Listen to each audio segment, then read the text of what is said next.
లష్కర్ ఎ తోయిబా మరొక ఉగ్ర కుట్ర బలినట్లు అనుమానిస్తున్న నిఘా సంస్థలు హై అలర్ట్ ప్రకటించాయి. ముంబైలో పేలుళ్లు టార్గెట్ గా ఉగ్రవాదులు కుట్ర చేసినట్లు నిఘా సంస్థలకి సమాచారం వచ్చింది.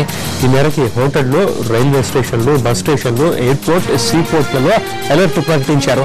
వివరాన్ని మా ప్రతినిధి శర్మ జకీర్ రెహమాన్ లఖ్వీ గతంలో ముంబై దాడుల సూత్రధారి ఇతడు జైలు బయటకు వచ్చినప్పటి నుంచి అప్రమత్తంగా ఉన్నాయి మన నిఘా సంస్థలు.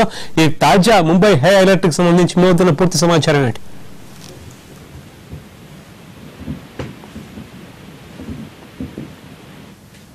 ఎప్పుడైనా పేలుళ్లు జరిపేటువంటి అవకాశం ఉన్న నేపథ్యంలో ఇంటెలిజెన్స్ వర్గాలు ఆ రాష్ట్ర ప్రభుత్వాన్ని, ప్రత్యేకంగా ముంబై పోలీసులను అప్రమత్తం చేశాయి. మొత్తం 10 మంది ఉగ్రవాదులు సముద్ర మార్గం నుంచి ముంబైకి చేరుకున్నారు. ఇప్పటికే ఏ క్షణంలోనైనా వచ్చే 3 నెలల కాలంలో ఏ ప్రాంతంలోనైనా కూడా వీరు పేలుళ్లు జరిపేటువంటి అవకాశం ఉందని నిఘా వర్గాలు హెచ్చరించాయి. ప్రధానంగా రైల్వే స్టేషన్లు, బస్ స్టాండ్లు, ఎక్కువ జనసమర్థం ఉండేటువంటి ప్రాంతాలు, హోటళ్లు, అలాగే ఎయిర్పోర్టు, వీటిలో ఎక్కడైనా కూడా పేలుళ్లు జరిగేటువంటి అవకాశం ఉందన్న సమాచారం కూడా నిఘా వర్గాలు వాళ్ళ దగ్గర ఉన్నటువంటి సమాచారాన్ని ఆ రాష్ట్ర ప్రభుత్వానికి, పోలీసులకు, ముంబై పోలీసులకు అందించినటువంటి పరిస్థితి. ప్రధానంగా జకీర్ రెహమాన్ లఖ్వీ ఏదైతే అప్పట్లో పేలుళ్లకు కీలక సూత్రధారిగా ఉన్నారో దానికి సంబంధించి కూడా నిఘా వర్గాలు కొంత సమాచారాన్ని సేకరించాయి. మళ్ళీ 2008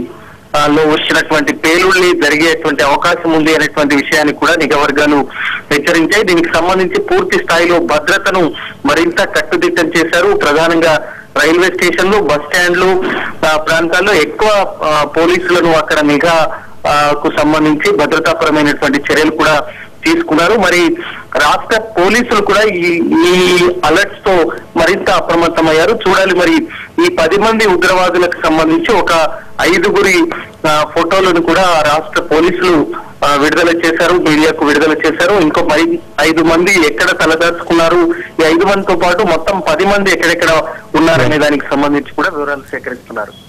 థ్యాంక్ యూ శర్మ.